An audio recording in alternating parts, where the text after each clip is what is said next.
नमस्कार, आपण पाहताय न्यूज 18 लोकमत. आपल्या सगळ्यांचं स्वागत. मी मिलिंद भागवत. राज्याचे माजी गृहमंत्री अनिल देशमुख हे ईडीच्या फेऱ्यात अडकलेत, कारण अनिल देशमुख यांना ईडीनं कालच समन्स बजावलं होतं अशी माहिती सूत्रांनी दिली आणि आज सकाळी 11 वाजता मुंबईतल्या ईडीच्या कार्यालयात चौकशीसाठी हजर राहण्याचे आदेश देण्यात आले. अनिल देशमुख यांनी सुद्धा आपण स्वतःहून ईडीच्या कार्यालयात चौकशीसाठी हजर राहू 11 वाजता असं काल सांगितल्याचं कळतं. ईडी समोर हजर राहण्याचं हे समन्स अनिल देशमुख यांच्या दोन स्वीय सहाय्यकांना काल अटक करण्यात आल्यानंतर ईडीनं बजावल्याचंही समजतं. ईडीनं काल मुंबईत आणि नागपूरमध्ये अशा दोन्ही ठिकाणी मिळून अनिल देशमुख यांच्या घर आणि काही कार्यालयांवर छापा घातला होता. आणि याच संदर्भात आपण अधिक जाणून घेऊयात. अजित मांढरे आपले प्रतिनिधी आपल्यासोबत आता जोडले गेलेत. अजित, काल समन्स बजावलं, आज 11 वाजता हजर राहायचे अनिल देशमुख यांना. काय काय चौकशी होणार आणि किती तास ही चौकशी चालणार? मिलिंदजी, 11 वाजता अनिल देशमुख यांना चौकशी करता ईडी कार्यालयात हजर राहण्याचे आदेश देण्यात आलेले आहेत आणि अशी माहिती मिळते की अनिल देशमुख ईडी कार्यालयामध्ये 11 वाजता चौकशी करता हजर राहणार आहेत. पण तत्पूर्वी त्यांना सीबीआयच्या प्रकरणामध्ये, म्हणजे या 100 कोटी वसुली प्रकरणी सीबीआयमध्ये जे मुद्दे आहेत त्यातले काही मुद्दे वगळावे किंवा आपल्यावरती कोणत्या पद्धतीची कारवाई करू नये याकरता हायकोर्टामध्ये राज्य सरकारने अनिल देशमुख दोघं गेले होते.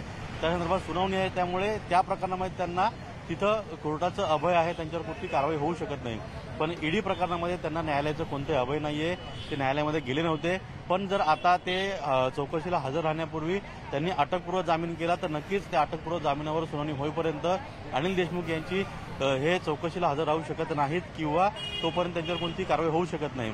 पण ह्या जरतरच्या गोष्टी आहेत. अनिल देशमुख न्यायालयात गेलेत तर आता जी माहिती मिळते त्यानुसार अनिल देशमुख 11 वाजता ईडी कार्यालयामध्ये चौकशी करता हजर राहणार आहेत. कारण का काल त्यांचे 2 खासगी सचिव जे आहेत या दोघांना ईडीनं रात्री उशिरा अटक केली होती.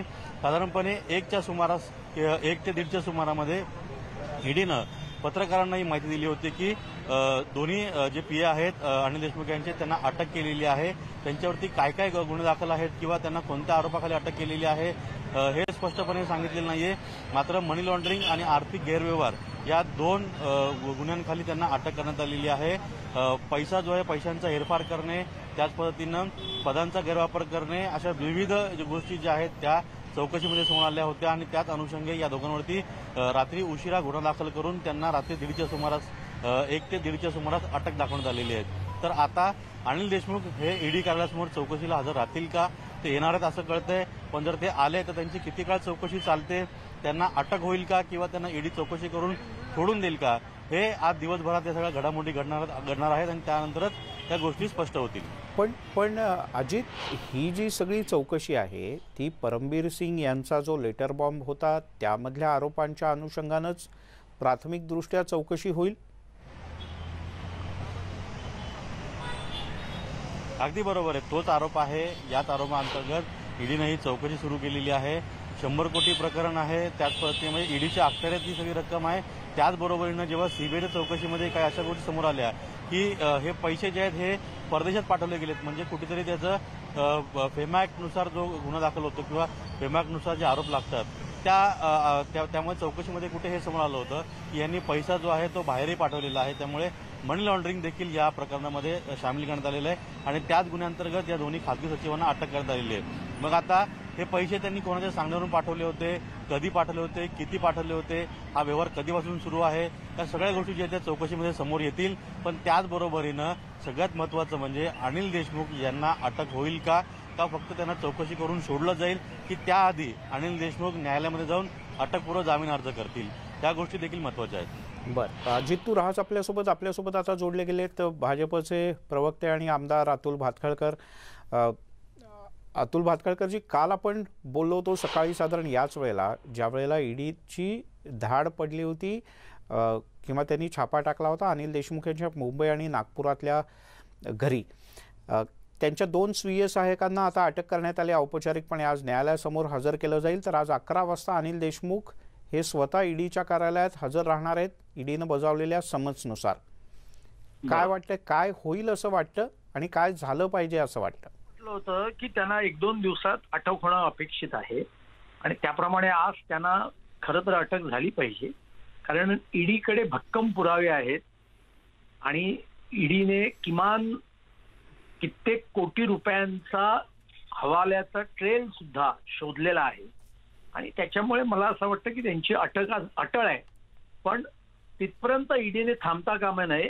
त्यांनी हे पैसे कोणाकरता गोळा केले आणि ते कोणाकोणाकडे गेले इथपर्यंत सुद्धा त्यांनी गेलं पाहिजे अशी आमची अपेक्षा आहे.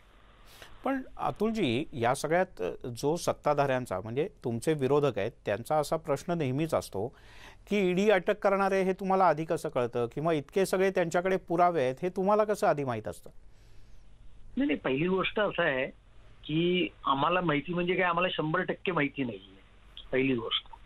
दुसरी गोष्ट, सगळ्या जगाला माहिती आहे एसआरएत आत्ता काय चालू आहे, किती रेट आहे, म्हाडात किती रेट आहे, तुमच्या रिपोर्टर्सना सुद्धा माहिती आहे एलवाय घ्यायला किती पैसे घेतात, स्क्वेअर फुटाचा रेट आहे. यांनी फक्त मेनू कार्ड छापणं शिल्लक ठेवलंय, बाकी काही नाहीये. इतका अंधाधुंद कारभार आहे. महापालिकेत काय चालू आहे, कशी टेलरमेड टेंडर काढली जात आहे. आणि त्याच्यामुळे 2 वेगळ्या गोष्टी आहेत. एक, भ्रष्टाचार होत असणं आणि तो कायद्याच्या कक्षेत पकडणं आणि तो सिद्ध होणं. ईडीच्या माध्यमातून तो कायद्याच्या कक्षेत त्याचं राहून त्याचं इन्व्हेस्टिगेशन चालू आहे आणि तो यथावकाश सिद्ध होईल. काँग्रेसवाल्यांवर विश्वास ठेवायचा किंवा शिवसेनेवर विश्वास ठेवायचा किंवा for that matter naturally corrupt party ज्याचं नाव एनसीपी आहे यांच्यावर जर का विश्वास ठेवायचा तर मग या देशात भ्रष्टाचार झालेलाच नाहीये. अजित पवारच भ्रष्टाचाराच्या विरोधामध्ये भाषणं देतील, त्यांना काय लागतंय, ते देतच असतात भ्रष्टाचाराच्या विरोधामध्ये. आणि त्याच्यामुळे आम्हाला काही कळतो अशातला भाग नाहीये. हे these all are open secret. ते बोलण्याचं धाडस आम्ही करतोय, एवढाच त्यातला भाग आहे. नाही, पण काल काँग्रेस आणि राष्ट्रवादी काँग्रेस हे दोन्ही पक्ष, एवढंच नाही तर शिवसेनेसारखा सुद्धा पक्ष सातत्यानं असं म्हणतोय की हे सूडबुद्धीनं केलं जात आहे, हे सूडबुद्धीनं केलं जात आहे. असं आहे, राज्यात त्यांचं सरकार आहे, ते म्हणतात परमवीर सिंगांची चौकशी का होत नाही. अरे मग तुम्ही करा ना, तुमचं सरकार आहे ना.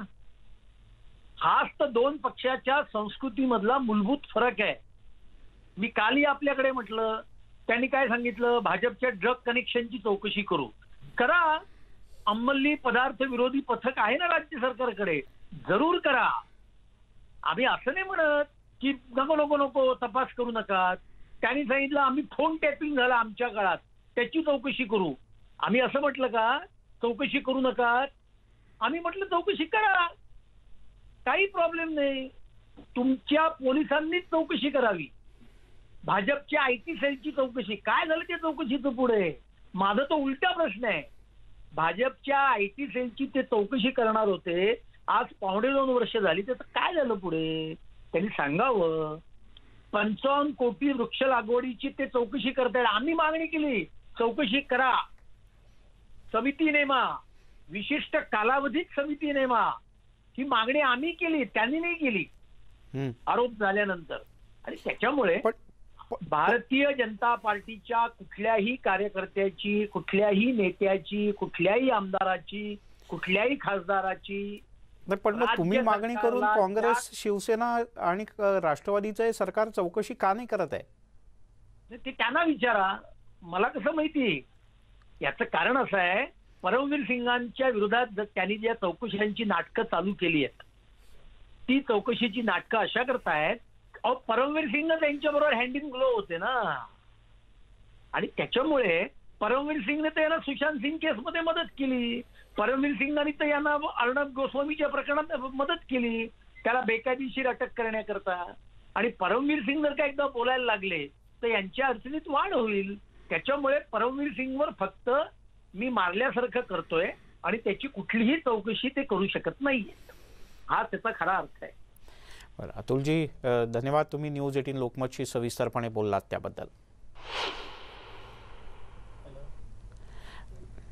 त्यामुळे 11 वाजता अनिल देशमुख हे ईडीच्या कार्यालयात चौकशीसाठी हजर राहणार असल्याचं कळतं। दरम्यान विनाकारण सत्ताधाऱ्यांना त्रास दिला जातोय असा आरोप शिवसेनेचे खासदार संजय राऊत यांनी केलाय।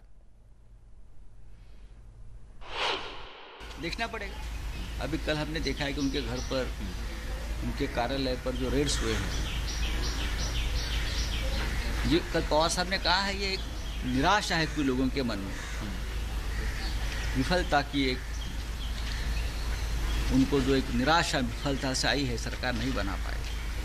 तो पवार साहब का जो कहना वो सही है कि उसके आधार पर जो सरकार पार्टी में जो लोग हैं उनको इस तरह से तंग करने की बात चलती। महाराष्ट्र की जांच एजेंसी भी बहुत अच्छी तरह से काम कर सकती है, आपको मालूम है, किया भी। लेकिन शिवसेना के मंत्री हो, शिवसेना के विधायक हो, एनसीपी या कांग्रेस के विधायक हो, सबको इस प्रकार से लपेटने का काम चल रहा है, लेकिन हम भी देखेंगे।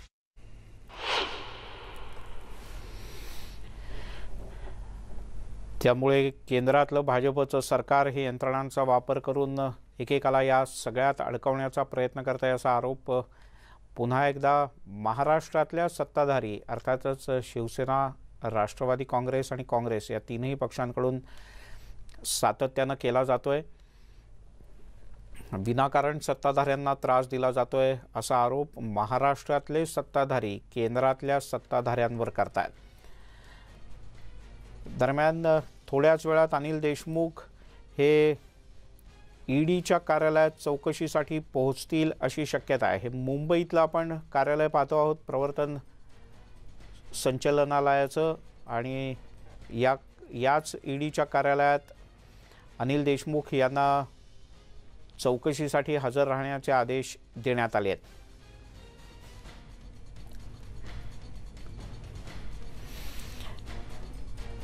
याच ठिकाणी आतापर्यंत अनेकांची चौकशी पार पडलेली आहे आणि याच ठिकाणी थोड्याच वेळात अनिल देशमुख हे कदाचित हजर होऊ शकतात, कारण ईडीनं जी सूत्रांनी माहिती दिली, आपले प्रतिनिधी अजित मांढरे मगाशी सांगत होते, सूत्रांनी जी माहिती दिली आहे त्यानुसार काल जेव्हा अनिल देशमुख यांच्या 2 खाजगी सचिवांना अटक करण्यात आली त्याच वेळेला किंवा त्याच दरम्यान अनिल देशमुख यांना सुद्धा समन्स बजावण्यात आलं होतं ईडीच्या समोर चौकशीसाठी हजर राहण्याचं, आणि त्यानुसार आज अनिल देशमुख यांना चौकशीसाठी ईडीच्या कार्यालयात हजर राहायचं आहे। हे जे सगळं प्रकरण आहे ते परमबीर सिंग यांच्या लेटर बॉम्बचं प्रकरण आहे। जेव्हा परमबीर सिंग यांना तडकाफडकी पदावरून हटवण्यात आलं त्यानंतर काही दिवस परमबीर सिंग हे रजेवर गेले होते आणि याच दरम्यान त्यांचं एक राज्यपालांना लिहिलेलं पत्र बाहेर आलं। त्या पत्राची कॉपी त्यांनी मुख्यमंत्री आणि राज्याच्या मुख्य सचिवांना सुद्धा पाठवली होती असं त्यात म्हटलं होतं, आणि त्यात अनेक प्रकारचे जे गंभीर आरोप करण्यात आले होते त्यात आरोप होता ते 100 कोटी रुपयांच्या खंडणीचा। या बातमीकडे आपलं लक्ष असणार आहे, पण आणखीन एक महत्त्वाची बातमी राज्यभरातल्या भाजपच्या आंदोलनाची। ओबीसींचं राजकीय आरक्षण रद्द झाल्यानंतर भारतीय जनता पक्ष चांगलाच आक्रमक झालाय। भाजप आज राज्यभरात सरकारच्या विरोधात रस्त्यावर उतरून आंदोलन करणार आहे। राज्यात ठिकठिकाणी हे चक्काजाम आंदोलन होणार आहे। काही ठिकाणी चक्काजाम आंदोलनाला सकाळीच सुरुवात झाली आहे। प्रामुख्याने ओबीसींचं राजकीय आरक्षण रद्द झाल्यानंतर विधानसभेतले विरोधी पक्षनेते देवेंद्र फडणवीस यांनी महाविकास आघाडी सरकारवर जोरदार निशाणा साधला। सरकार सर्वोच्च न्यायालयात बाजू मांडण्यात कमी पडलं आणि अपयशी झालं, म्हणूनच हे आरक्षण गेलं अशी टीका देवेंद्र फडणवीस यांनी केली होती।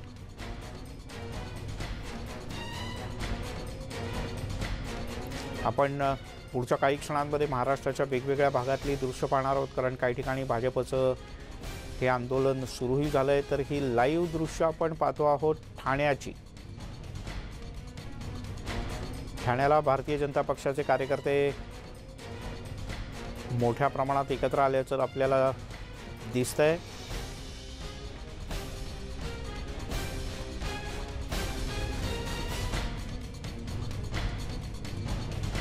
तर महाराष्ट्राच्या अन्यही भागात भाजपनं आज सकाळपासूनच आंदोलनाला सुरुवात केली आणि भाजपचे देवेंद्र फडणवीस यांच्यापासून स्थानिक स्तरावरचे सर्व नेते हे अतिशय आक्रमकपणे आज रस्त्यावर उतरून आंदोलन करणार आहेत आणि ही ठाण्यातली दृश्य आपण पाहतो आहोत।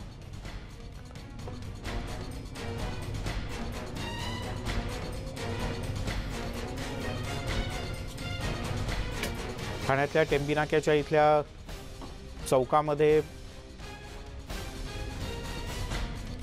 जिल्हाधिकारी कार्यालय आणि कोर्ट नाका या परिसरातल्या मुख्य चौकामध्ये भाजपचे कार्यकर्ते मोठ्या संख्येने एकत्र आले आहेत।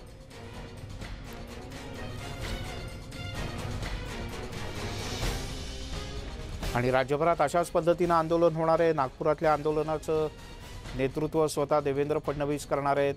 पंकजा मुंडे या आंदोलनात उतरत आहेत आणि भाजपचे सर्वच प्रमुख नेते या आंदोलनात सहभागी होणार आहेत। अजित मांढरे आपले प्रतिनिधी आपल्यासोबत आहेत। अजित, ठाण्यासह सर्वत्र आंदोलन होत आहे भाजपचं।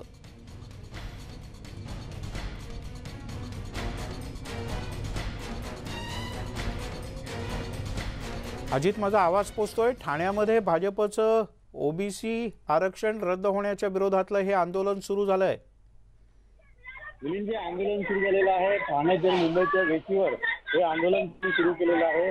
जर आपण पाहिलं तर इथे प्रवीण दरेकर जे विधान परिषदेचे विरोधी पक्ष नेते आहेत ते देखील या ठिकाणी आलेल्या आंदोलनाला भाजपचे आमदार निरंजन डावखरे, त्याचबरोबरीनं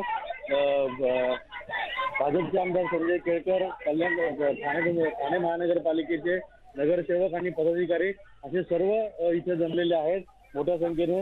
हा मुंबईच्या दिशेने जाणारा रस्ता आहे आणि त्या बाजूला तिथे मुंबईहून ठाणे दिशेला जाणारा रस्ता आहे।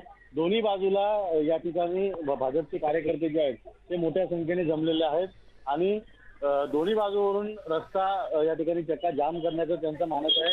पण पोलिसांनी देखील मोठा फौजफाटा लावलेला आहे। पोलिसांचे वरिष्ठ अधिकारी देखील या ठिकाणी उपस्थित आहेत आणि बरेच पोलिसांनी दोन्ही बाजूला या मोठ्या मोठ्या गाड्या ज्या आहेत त्या लावलेल्या आहेत, म्हणजे जेणेकरून जर आंदोलक रस्त्यावरती उतरले तर तात्काळ त्यांना ताब्यात घेऊन या गाड्यांमध्ये त्यांना भरून रस्ता जो आहे जो जाम झालेला आहे तो क्लीन करता येईल आणि वाहतूक सुरळीत करता येईल। चक्काजाम आंदोलन आहे भाजपचे पदाधिकारी जमलेले आहेत। त्या ठिकाणी प्रवीण दरेकर आलेले आहेत, संजय केळकर आलेले आहेत, निरंजन डावखरे देखील आहेत। एकंदर हे सगळं आंदोलन जे आहे हे ओबीसीचं जे आरक्षण रद्द करण्यात आलेलं आहे त्या संदर्भातलं आहे। भाजपची ही आग्रही मागणी आहे आणि यामुळे मोठ्या संख्येने भाजपचे जे कार्यकर्ते, पदाधिकारी, नगरसेवक, आमदार जे आहेत ते इथे सगळे जमलेले आहेत। आंदोलनाला सुरुवात झालेली आहे आणि नेमका आता चक्काजाम इथं केला जाईल का की त्याआधीच पोलीस जे आहेत त्याआधीच पोलीस जे आहेत त्या आंदोलकांना शांत करून त्यांना इथून बाहेर काढतील किंवा घेतील अशा पद्धतीनं हे सगळं चित्र इथे निर्माण झालेलं आहे। भाजपनं आंदोलनाला सुरुवात केलेली आहे। भाजपचे सर्व पदाधिकारी आलेले आहेत। ठाण्याच्या आणि मुंबईच्या वेशीवर आहे।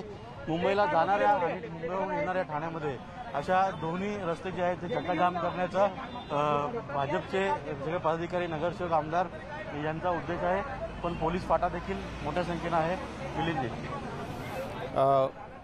अजित, ठाण्यातलं हे आंदोलन आहे, इथे जाहीर सभा म्हणजे इथे एक सभा होणार आहे आणि मग हे सगळे कार्यकर्ते रास्ता रोको करणार आहेत का? आणि ठाण्यात केवळ एकाच ठिकाणी होणार आहे का ठाणे जिल्ह्याच्या सर्वच भागात अशा प्रकारचं आंदोलन होणार आहे? ठाणे जिल्ह्यात सर्वत्रच आंदोलन होणार आहेत।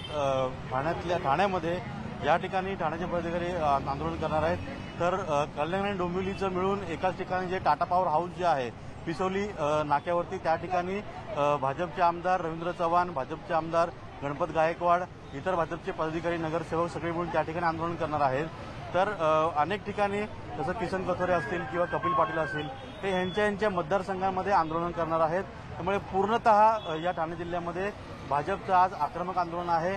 मोठ्या संख्येने पदाधिकाऱ्यांनी त्यांनी जमायला सांगितलेलं आहे। गेली सलग 4 ते 5 दिवस भाजपच्या सर्व कार्यकर्ते, पदाधिकाऱ्यांच्या मिटिंग सुरू होत्या आणि याच पार्श्वभूमीवरती जास्तीत जास्त संख्येने जमण्याचं आव्हान जे आहे ते कार्यकर्त्यांना करण्यात आलं होतं। ठाण्यातल्या इथं जे आहे हे निरंजन डावखरे जे आहेत, भाजपचे आमदार संजय केळकर आहेत, यांनी या सगळ्या जे आंदोलन आहे त्याचं नियोजन केलेलं आहे आणि तेच हे सगळं इथे आता पदाधिकारी जमलेले आहेत। मुळात त्यांचा जो मुद्दा आहे त्या मुद्द्याला धरून त्यांनी आंदोलन केलेलं आहे। सभा होणार आहे का हा विषय असेल तर मुळात सध्या कोविडचा काळ आहे, कलम 144 लागू आहे आणि त्यामुळे लोकांना जमावबंदीचे आदेश असताना सभा घेण्यासाठी कोणतीही परवानगी नाहीये, या आंदोलनाला देखील परवानगी नाहीये। या सगळ्या पार्श्वभूमीवरती नेमकं आता भाजप इथं कशा पद्धतीनं आंदोलन करते, सभा घेते का किंवा मोठ्या प्रमाणात आंदोलन करून चक्काजाम करते का, हे थोड्याच वेळात स्पष्ट होईल। अजित, भाजपचे जे शहराध्यक्ष आहेत निरंजन डावखरे, त्यांच्याशी किंवा अन्य काही पदाधिकाऱ्यांशी बोलता येईल? नक्कीच आपल्यासोबत एक नगरसेवक आहेत, आपण त्यांच्याशी बोलूयात। आंदोलनाचं स्वरूप नेमकं काय असेल आणि कशा पद्धतीने आंदोलनाचं पूर्ण चेहरा मोहर असेल? आजचे राज्य शासनामुळे ओबीसी समाजावर जे राजकीय आरक्षण रद्द झालेलं आहे त्याचा निषेध करण्यासाठी आज आम्ही सगळे भारतीय जनता पार्टीचे आणि ठाणे शहरात ईस्टर्न हायवेला जमलेलो आहे। आंदोलनाचं स्वरूप म्हणजे आम्ही सगळं अनुशासन पाळून मानवी साखळी तयार करणार आहोत आणि ते रस्त्यात उभे राहणार आहोत, चक्काजाम करणार आहोत। नक्कीच मिलिंदजी, प्रवीण दरेकर जे आहेत ते आंदोलनाला आलेले आहेत, आपण त्यांच्यापर्यंत पोहोचण्याचा प्रयत्न करूयात। हा जो मुख्य रस्ता आहे ठाण्यावर मुंबईला जाणारा आणि मुंबईवरून ठाण्याला जाणारा, या रस्त्यावरती हे आंदोलन केलं जाते आणि इथं भाजपचे कार्यकर्ते जे आहेत हे चक्काजाम करण्याकरता रस्त्यावरती उतरलेले आहेत। भाजपच्या कार्यकर्त्यांनी, पदाधिकारी, नगरसेवकांनी चक्काजाम केलेला आहे। या परिस्थितीमध्ये आपल्यासोबत प्रवीण दरेकर जी आहेत। प्रवीणजी, भाजपच्या कार्यकर्त्यांनी, पदाधिकाऱ्यांनी मुंबई आणि ठाण्याचा संपूर्ण रस्ता जो आहे तो चक्काजाम केलेला आहे आणि पोलीस देखील मोठ्या संख्येने या ठिकाणी उपस्थित आहेत।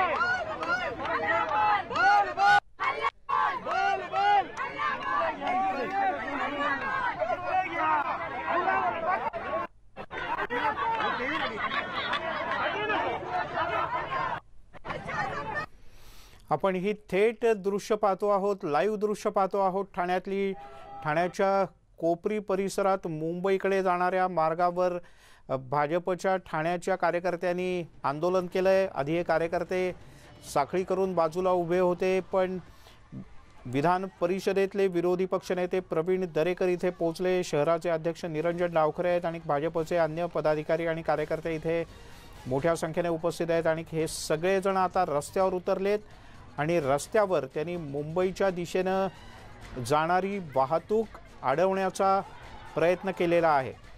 तर काही कार्यकर्त्यांनी खालती ठिय्या मांडलाय। अजित मांढरे आपले प्रतिनिधी आपल्यासोबत आहेत। अजित, मिलिंदजी, विधान परिषदेचे विरोधी पक्षनेते प्रवीण दरेकर, त्याच पद्धतीने भाजपचे इतर आमदार, नगरसेवक यांनी ठाण्यावर मुंबई जाणारा आणि मुंबईवरून ठाण्याला जाणारा जो रस्ता आहे तो चक्का जाम केलेला आहे। जमलेले आहेत, पाहिलं तर चक्का जाम भाजपच्या पदाधिकारी त्यांनी गर्दी आहे, सोशल डिस्टन्सिंग इथे दिसत नाहीये, अशा पद्धतीनं ते सगळं आंदोलन केलं जातं। नेमका जो मुद्दा आहे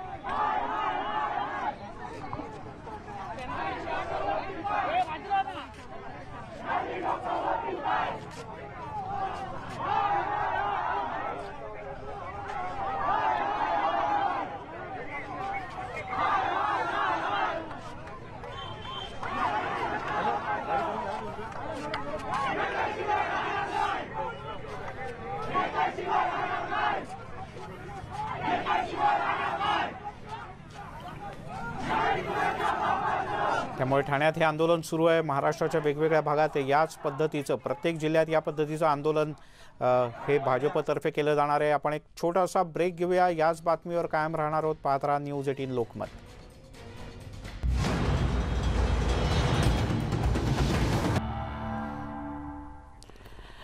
आपण पाहताय न्यूज 18 लोकमत आणि मुद्दा महाराष्ट्राचा आजचा आहे भाजपचं चक्काजाम आंदोलन। आपण ब्रेकच्या पूर्वी ठाण्याला गेलो होतो आणि अवघ्या काही मिनिटांमध्ये पोलिसांनी भाजपच्या जवळपास सर्व कार्यकर्त्यांना अटक करून इथला रस्ता आता मोकळा केलेला आहे।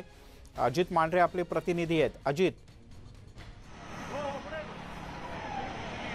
मिलिंदजी, रस्ता मोकळा केलेला आहे। अगदी 1 मिनिटापेक्षा जास्त काळ देखील आंदोलन पोलिसांनी चालून दिलं नाही। पोलिसांचा मोठा फौजफाटा आहे। विधान परिषदेचे विरोधी पक्षनेते प्रवीण दरेकर, त्यासोबत निरंजन डावखरे आणि संजय केळकर, भाजपचे अनेक नगरसेवक यांना पोलिसांनी पोलीस व्हॅनमध्ये भरून पोलीस स्टेशनला नेलेलं आहे।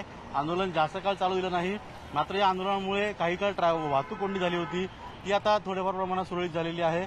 पुढे कार्यकर्त्यांनी आक्रमक रूप घेऊ नये याकरता त्या ठिकाणी पोलिसांच्या व्हॅन लावण्यात आल्या होत्या, जेणेकरून इथून पुढे आंदोलक जाऊ नये। पण आता आंदोलकांना ताब्यात घेण्यात आलेलं आहे आणि पोलिसांच्या गाड्या ज्या होत्या, ज्या रस्त्यामध्ये त्या ठिकाणी उभ्या करण्यात आल्या होत्या, त्या देखील गाड्या काढण्यात आलेल्या आहेत आणि वाहतूक पूर्णपणे सुरळीत करण्यात आलेली आहे। ठाण्यावरून मुंबईला जाणारी वाहतूक आणि मुंबईवरून ठाण्याला जाणारी वाहतूक ही फक्त 3 ते 4 मिनिटं याच कालावधीकरता वाहतूक कोंडी झाली होती। ठाणे पोलिसांनी चांगल्या पद्धतीनं इथं नियोजन करत, कायदा सुव्यवस्था राखत 1 मिनिटाच्या आत जे आहे ते आंदोलकांना ताब्यात घेतलं आणि दोन्ही रस्ते जे आहेत, चक्काजाम जो केलेला होता तो चक्काजाम पूर्णपणे या ठिकाणी पोलिसांनी उधळून लावलेला आहे आणि सगळ्या पदाधिकाऱ्यांना, कार्यकर्त्यांना ताब्यात घेतलेला आहे। वाहतूक कोंडी पूर्णपणे सुटलेली आहे आणि ठाण्यात आता मेन जो मुख्य रस्ता आहे ठाण्याच्या ही वाहतूक आता सुरळीत होते। अजित, तुर्तास धन्यवाद। थेट जाऊयात औरंगाबादला, कारण औरंगाबादला आंदोलनकर्ते चांगलेच आक्रमक झाले। आंदोलनकर्ते आणि पोलिसांमध्ये झटापट। सिद्धार्थ, काय नेमकं झालं औरंगाबादेत? मिलिंद, आंदोलन नेमकं सुरू झालं होतं। काही लोक भाजपचे कार्यकर्ते रस्त्यावर उतरले होते, मात्र आपण बघू शकतो की पोलिसांचा फार मोठा फौजफाटा या ठिकाणी आहे। त्यामुळं 1-2च मिनिटात कार्यकर्त्यांना पुन्हा आंदोलनाच्या ठिकाणी पोलिसांनी मागे ढकललेलं आहे। त्यामुळं आंदोलनकर्ते आता आपण बघू शकतो की एका साईडला जमा झालेले आहेत आणि त्या ठिकाणी अतुल सावे असतील किंवा खासदार भागवत कराड असतील, हे कार्यकर्त्यांना सूचना देत आहेत। या ठिकाणी चक्काजामचं खऱ्या अर्थानं आंदोलन सुरू झालेलं नाही, आणखी कार्यकर्ते जमायला लागलेले आहेत। मात्र जमलेले कार्यकर्ते यांनी रस्त्यावर जाण्याचा प्रयत्न केला, पोलिसांनी त्यांना लगेच बाजूला केलेलं आहे। आणखी काही वेळात भरपूर मोठ्या प्रमाणात कार्यकर्ते या ठिकाणी येतील। चक्काजाम आंदोलन करण्याच्या निर्धारावर जे आहेत भाजपचे कार्यकर्ते हे आहेत। आपण बघू शकतो की या ठिकाणी आपण पोलिसांचा फौजफाटाही बघू शकतो की कशा पद्धतीनं महिला कार्यकर्त्यांसाठी महिला पोलीस सुद्धा या ठिकाणी आहेत आणि प्रत्येकाला वेगवेगळ्या ठिकाणी गटागटाने येणाऱ्या भाजपच्या कार्यकर्त्यांना जे आहे अडवलं जात आहे। पोलिसांचा मोठा फौजफाटा या ठिकाणी आलेला आहे आणि पोलिसांचा बंदोबस्त सुद्धा तेवढ्याच मोठ्या प्रमाणात आहे। आपण बघू शकतो की खूप मोठ्या प्रमाणात पोलीस या ठिकाणी आहेत। अजूनही कार्यकर्ते गटागटाने येऊ लागलेले आहेत, गल्लीबोळातून कार्यकर्ते येत आहेत। त्यामुळं पोलीस अनेक ठिकाणी या चौकामध्ये जे आहेत पोलिसांनी बंदोबस्त लावलेला आहे। औरंगाबादातील महत्त्वाचा चौक आहे आकाशवाणी चौक, या चौकामध्ये हे आंदोलन आहे। आंदोलनात खऱ्या अर्थानं बघायला सुरुवात अजून झालेली नसली तरी अनेक कार्यकर्ते या ठिकाणी येत आहेत आणि मोठ्या प्रमाणात कार्यकर्ते जमतील अशी पोलिसांना माहिती होती। त्यामुळं मोठ्या प्रमाणात पोलीस बंदोबस्तही या ठिकाणी लावण्यात आलेला आहे। आजूबाजूच्या पोलीस ठाण्याचे पोलीस सुद्धा या ठिकाणी मोठ्या प्रमाणात आलेले, महिला पोलीस अधिकारी जास्त आहेत, कारण भाजप कार्यकर्त्यांची रणनीती असू शकते की रस्ता रोखण्यासाठी महिला कार्यकर्त्यांना पुढे करायचं, तेवढ्याच मोठ्या प्रमाणात महिला पोलीस सुद्धा या ठिकाणी आहेत मिळून। त्यामुळं आंदोलनाची आणखी सुरुवात झालेली नाही। गटागटाने या ठिकाणी भाजपच्या कार्यकर्त्यांचा एक आक्रोश आहे, मोठमोठ्या पद्धतीने घोषणा या ठिकाणी देऊन कार्यकर्ते जमा होत आहेत। आणखी जे आहे आणखी अर्ध्या तासानंतर फार मोठ्या प्रमाणात या ठिकाणी भाजपचे कार्यकर्ते येऊ शकतात। मात्र पोलिसांनी तेवढीच तयारी करून ठेवल्याची आपण बघतोय की जे आहे मोठ्या प्रमाणात महिला पोलीस असतील किंवा कमांडोज असतील या ठिकाणी त्यांनी आणून ठेवलेले आहेत आणि बघतोय आपण इकडच्या बाजूलाही फार मोठ्या प्रमाणात कार्यकर्ते जमलेले आहेत। तर एकंदरीतच आणखी अर्ध्या तासानंतर या ठिकाणी मोठ्या प्रमाणात जे आहे आक्रमक आंदोलन होऊ शकतं, कारण पोलिसांनीही बंदोबस्त केलेला आहे की कार्यकर्ते रस्त्यावर येऊ नये। मात्र कार्यकर्तेही ठाम आहेत रस्त्यावर जाण्यासाठी। आपण बघतोय या ठिकाणी भागवत कराड असतील किंवा अतुल सावे असतील, हे या ठिकाणी कार्यकर्त्यांना सूचना देत आहेत आणि काही वेळातच या ठिकाणी आक्रमक आंदोलन सुरू होऊ शकतं। मिलिंद, सिद्धार्थ, भाजपच्या इथे उपस्थित असलेल्या नेत्यांपैकी कोणाची प्रतिक्रिया आपल्याला मिळू शकेल? खरं तर कोरोनाचा सगळा कालखंड आहे आणि आंदोलनं करू नयेत अशा प्रकारे पंतप्रधानांसकट सगळ्यांनीच असं आवाहन केलं होतं. राज्यातही याबद्दलचं बोलणं झालं होतं, पण तरी राज्यात सगळीकडेच मोठ्या प्रमाणात आंदोलन होत आहे. मिलिंद, मी भागवत कराड आहेत, अतुल सावे असतील या ठिकाणी, या दोघे नेते आहेत या ठिकाणी. कराड साहेब, काय म्हणाला आंदोलन? आज भारतीय जनता पार्टी तर्फे संपूर्ण महाराष्ट्रामध्ये 1000 ठिकाणी चक्काजाम आंदोलनाचा आम्हाला आदेश दिलेला आहे. ओबीसी समाजाला 1994 पासून असलेलं 27% आरक्षण या तिघाडी सरकारच्या गलथानपणामुळे आता रद्द केलेलं आहे सुप्रीम कोर्टाने. सुप्रीम कोर्टाने 2च मागण्या सांगितल्या होत्या. 7 वेळेस सुप्रीम कोर्टाने तारखा दिल्या आणि वारंवार खोटं आणि न टिकणारं काहीतरी उत्तर सुप्रीम कोर्टामध्ये या तिघाडी सरकारने दिलं आणि तिघाडी सरकारने हे उत्तर दिल्यामुळे सुप्रीम कोर्टाने शेवटी हे त्यांचं रिझर्वेशन रद्द केलेलं आहे ओबीसीचं. 2 मागण्या काय होत्या? एक तर आयोग निर्माण करा आणि आयोगाच्या माध्यमातून एक डाटा तयार करा. हा डाटा औरंगाबादमध्ये भाजपचं आंदोलन सुरू आहे. भागवत कराड ज्येष्ठ नेते मराठवाड्यातले बोलतायत. आपण पुण्याला जाऊयात, कारण पुण्यात सुद्धा भाजपचे कार्यकर्ते ॲक्शन मोडवर आहेत. अद्वैत मेहता आपले प्रतिनिधी आता पुण्यात आहेत. अद्वैत, पुण्यातही आंदोलन जोरात दिसतंय. तर पुण्यामध्ये सुद्धा कात्रज चौकामध्ये आंदोलन आहे. काही स्थळामध्ये पंकजा मुंडे ज्या स्वतःही ओबीसी नेत्या आहेत त्या येत आहेत आणि त्यांच्या नेतृत्वाखाली आंदोलन सुरू आहे. हा कात्रजचा आपल्याला माहितीच आहे की अत्यंत गजबजलेला रस्ता आहे आणि मुंबई बेंगलोर हायवेचा हा भाग आहे. ही लेन बंद केलेली आहे. याचा अर्थ या पट्ट्यामध्ये चक्का जामला परवानगी दिलेली आहे 1 तासाकरता. आणि जसा मगाशी उल्लेख केला की जरी गर्दी करू नका असं म्हणत असले 50 लोकांना परवानगी असली तरी इथं शेकडो कार्यकर्ते जमा झालेले आहेत ठिकठिकाणी. ह्याच्यानंतर पिंपरीमध्ये देखील आंदोलन होणार आहे. लोणावळ्यामध्ये देखील आंदोलन आहे. त्यामुळे पुणे शहरासह ग्रामीण भागात सुद्धा परिसरामध्ये सुद्धा आंदोलन जे आहे ते होणार आहे. चक्काच्या मोठ्या संख्येने कार्यकर्ते जे आहेत ते ओबीसी के सम्मान में भाजपा मैदान में अशी एक टॅगलाईन घेतलेली आहे आणि सगळ्या शहरात वेगवेगळ्या मतदारसंघातील कार्यकर्ते मोठ्या संख्येने येतात. बंदोबस्त जर आपण बघितला तर मोठा आहे. प्रत्यक्ष आंदोलनाला सुरुवात व्हायची आहे. या काहीच वेळामध्ये इथं पोहोचणार आहेत, पण त्याआधीच या ठिकाणी सकाळपासून कार्यकर्ते जमा झालेले आहेत आणि त्यांनी अशा प्रकारे बॅनर झळकावत जे चक्काजामची तयारी केलेली आहे. बघा, पोलीस बंदोबस्त प्रचंड मोठा आहे. जसं म्हटलं की कसबल रस्ता आहे. या वाहतुकीवरनं अंदाज येईल की या परिसरामध्ये किती मोठी वाहतूक जी आहे ती सतत सुरू असते. म्हणजे इकडनं मुंबईवरनं येणारी जी वाहनं आहेत ती आता बेंगलोरच्या दिशेने चाललेली आहेत आणि ही जी लेन आहे मिलिंद ती आता जिथं मी आता उभा आहे बंद करण्यात आलेली आहे आणि इथं कदाचित आता काही वेळानंतर हा सगळा परिसर जाम करण्यात येईल. त्यामुळे अद्वैत, एक छोटासा ब्रेक घेऊयात आणि पंकजाताई आल्यानंतर पुन्हा एकदा पुण्यात येऊ आपण आणि आपण थेट दृश्य दाखवणार आहोत पुण्यातल्या ही आंदोलनाची. अगदी काही क्षणांचा ब्रेक. आजचा महाराष्ट्राचा मुद्दा आहे न्यूज 18 लोकमतवर तो हाच आहे की भाजपचं चक्काजाम आंदोलन महाराष्ट्रभरात सुरू आहे आणि त्याच्यातल्या प्रत्येक ठिकाणचा आढावा आपण घेणार आहोत. ठाण्यात काही वेळापूर्वी आंदोलन झालं आणि आता पुणे, औरंगाबाद, नागपूर आणि अन्य ठिकाणी अशाच प्रकारे शेकडो कार्यकर्ते रस्त्यावर उतरून आंदोलन करतात. एक छोटासा ब्रेक घेऊयात. पाहत राहा न्यूज 18 लोकमत.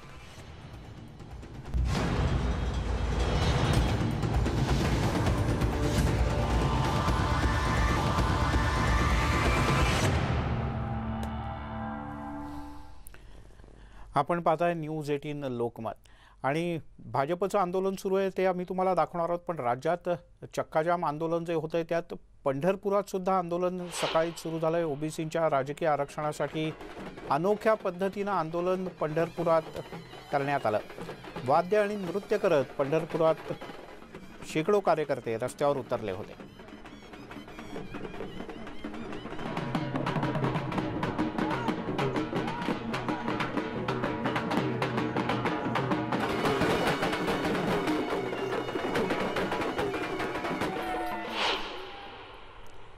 एक छोटासा ब्रेक घेऊया, लगेचच परत येतोय.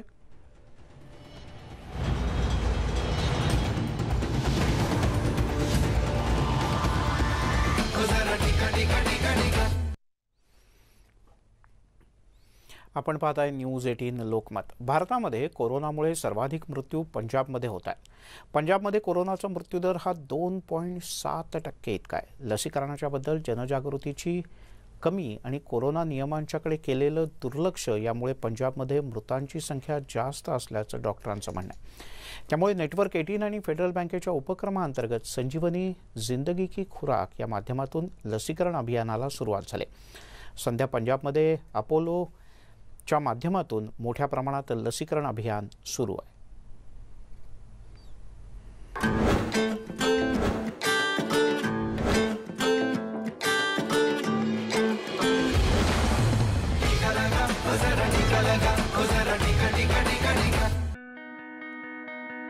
अमृतसरमधल्या अपोलो हॉस्पिटलमध्ये आजचा दिवस खूप महत्त्वाचा आहे। आज या हॉस्पिटलमध्ये शहरातल्या कानाकोपऱ्यातून हजारो नागरिक कोरोना लसीकरणासाठी आले आहेत।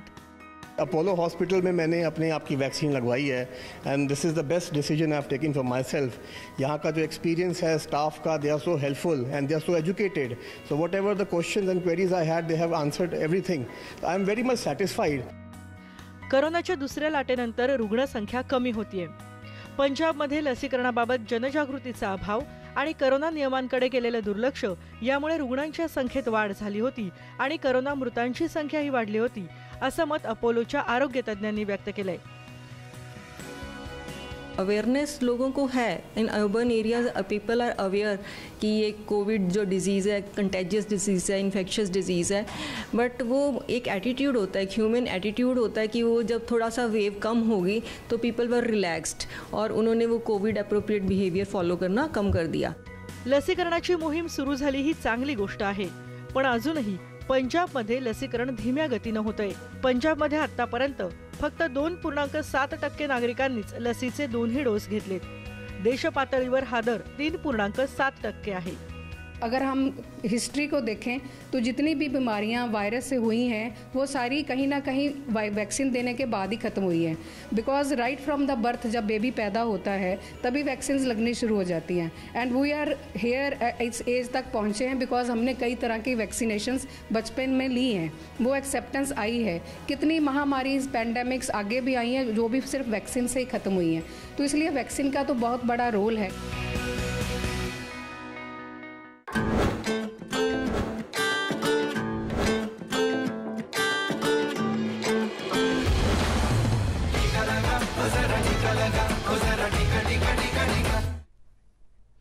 आणि संजीवनीची ही गाडी भारतातल्या कोविडग्रस्त भागातून फिरते। सर्वसामान्य नागरिकांमध्ये लसीकरणाच्या बद्दल जनजागृतीचा पुरेपूर प्रयत्न करते। आपण या लसीकरणाच्या मोहिमेला अधिकाधिक पाठिंबा द्या। लसीकरणाचं महत्त्व अधोरेखित करा। ही गाडी कुठे पाहूया।